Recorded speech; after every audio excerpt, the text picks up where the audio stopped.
सुप्रभात बच्चों, कैसे हैं आप लोग। मैं आज आप लोगों को रुचिरा भाग 3 से अर्थात कक्षा 8 के पंचमा पाठः कंटके नैव कंटकम अर्थात कांटे से ही कांटा निकाला जा सकता है। संकट में चतुराई से ही काम निकाला जा सकता है। तो देखिए, आसीत कश्चित चंचलो नाम व्याघ्रः। आसीत माने था, कश्चित माने कोई, चंचल नाम का शिकारी था। पूरा ऐसे पढ़ना है कि कोई चंचल नाम का शिकारी था। पक्षी मृगादीनां ग्रहणेन सह स्वयं जीविकां निर्वाहयति।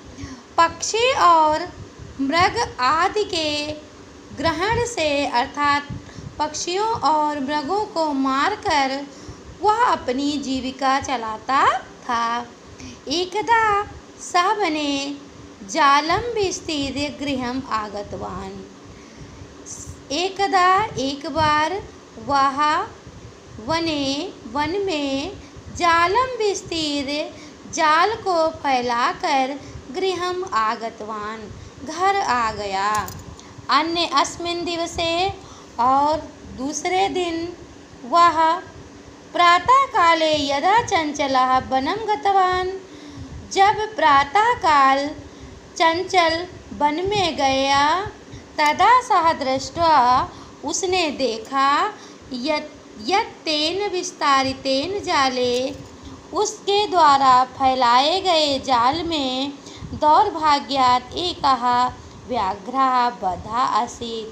दुर्भाग्य से एक शेर फंस गया, एक बाघ फंस गया। सो अचिंतयत्, वह चिंतित होने लगा। व्याघ्रः मां खादयिष्यति, अरे बाघ तो मुझे खा जाएगा। अतएव पलायनम करणीयम, अतएव इसलिए हमें यहाँ से भाग जाना चाहिए।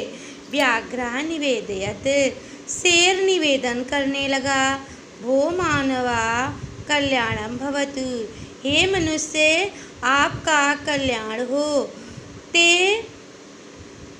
यदि त्वं मां मोचयिष्यसि तर्हि अहं त्वां न हनिष्यामि। यदि आप मुझे जाल से निकाल दोगे अर्थात मुझे जाल से मुक्त कर दोगे, तो मैं तुम्हें न हनिष्यामि, तुम्हें नहीं मारूंगा। तदा सः व्याघ्रः, उसके बाद वह व्याघ्रः जालात् बहिः निस्सारयत्। इसके बाद उस शिकारी ने, उस बहेलिये ने उस जाल से शेर को बाहर निकाल लिया। व्याघ्रः क्लान्तः आसीत्, वह बाघ थका हुआ था। सो अवदत्, वह बोला, भो मानवाः पिपासु अहम्, हे मनुष्य मुझे प्यास लगी हुई है अर्थात मैं प्यासा हूँ। नद्या जलमानीय मम पिपासा समय, नदी से जल लाकर मेरी प्यास को दूर करो अर्थात मेरी प्यास को बुझाओ। व्याघ्रः जलम पीत्वा, वह शेर सिंह जल को पीकर पुनः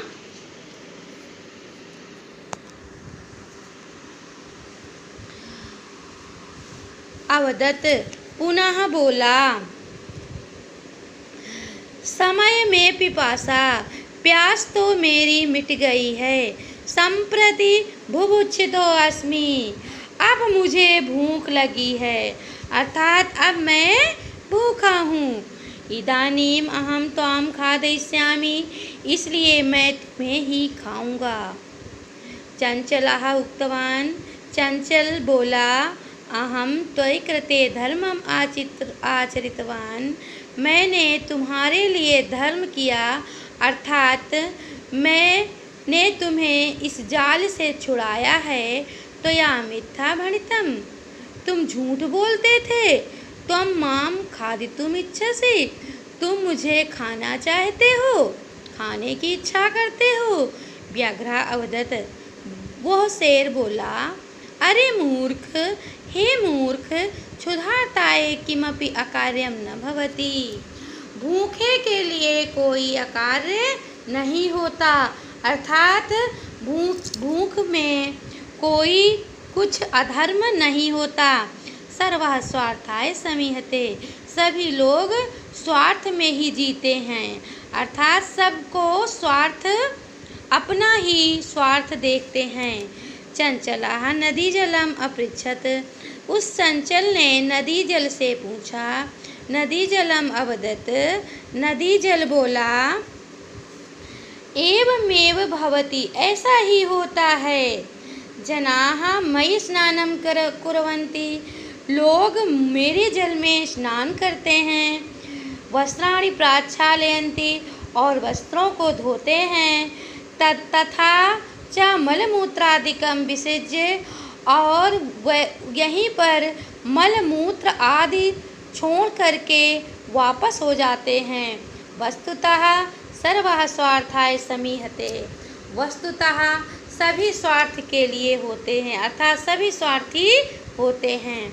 चंचलः वृक्षम उपगम्य अपृच्छत, वह चंचल नाम का शिकारी वृक्ष के पास गया।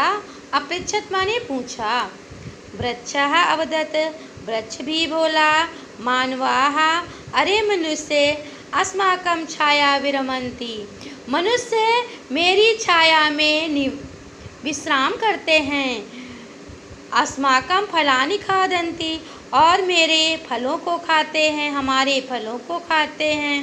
पुनः कुठारै प्रहत्ते अस्मभ्यं सर्वदा कष्टं ददाति, और पुनः इसके बावजूद भी कुल्हाड़ी से काट करके मुझे हमेशा कष्ट पहुंचाते हैं। सर्वस हमेशा सदा कष्ट ही देते हैं। यंत्रम कुत्रापि छेदनम कुर्वन्ति, कुछ तो यंत्र से छेद करते हैं। सर्वः स्वार्थम समीहते, इसलिए सभी स्वार्थ में ही अपना काम करते हैं, सभी मनुष्य स्वार्थी होते हैं। समीपे एका लोमशिखा बदरी गुलमाना पृष्ठे नीलिना एतां वार्ताः शृणोति स्म, और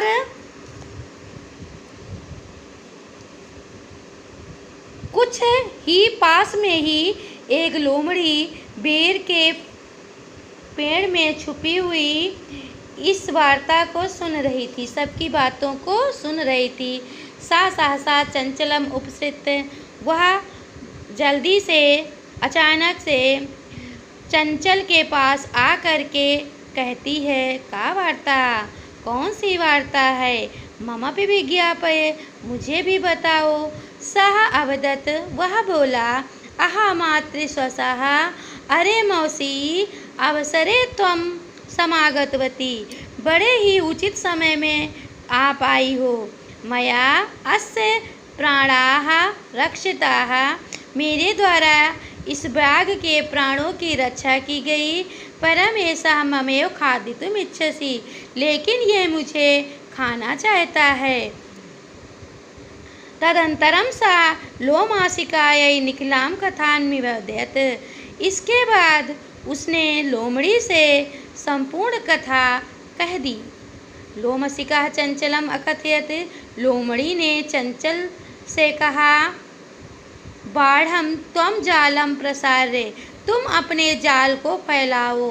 पुनः सा व्याघ्रम अवदत्, फिर उस बाघ से बोली, केन प्रकारेण त्वं एतस्मिन् जाले बद्धा इति, तुम किस प्रकार से इस जाल में फंस गए थे।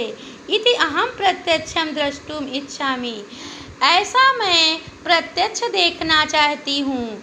व्याघ्रः तद वृत्तान्तं प्रदर्शयितुं, वह व्याघ्र उस वार्ता को दिखाने के लिए, उस वृत्तांत को दिखाने के लिए तस्मिन् जाले प्रविशति, उस जाल में प्रवेश करता है। लोमशिखा पुनः अकथयत, लोमड़ी पुनः कहती है, सम्प्रति पुनः पुनः कूर्दनम कृत्वा दर्शय, तुम इसी प्रकार बार बार कूर्दन करके दिखाओ। सः तथैव समाचरत् अनारतं कूर्दनेन सह श्रान्तः, वह इसी प्रकार से वैसा ही करने लगा, अर्थात बार बार कूर्दन करने लगा। अनारतं कूर्दनेन, और बार बार कूर्दन से, बार बार कूदने से वह थक गया। जब बार बार कूदने लगा, यानी बार बार मेहनत करने लगा, तो थक गया।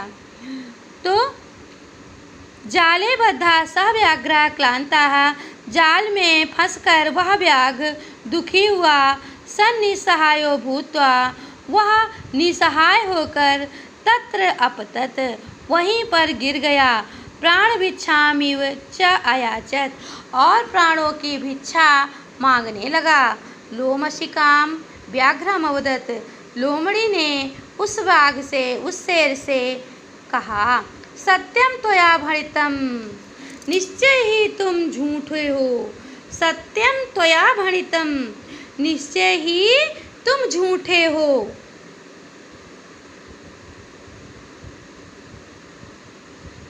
सर्वः स्वार्थम समीयते, निश्चय ही तुमने झूठ ही कहा था, तुमने सही कहा था कि सभी व्यक्ति स्वार्थी होते हैं।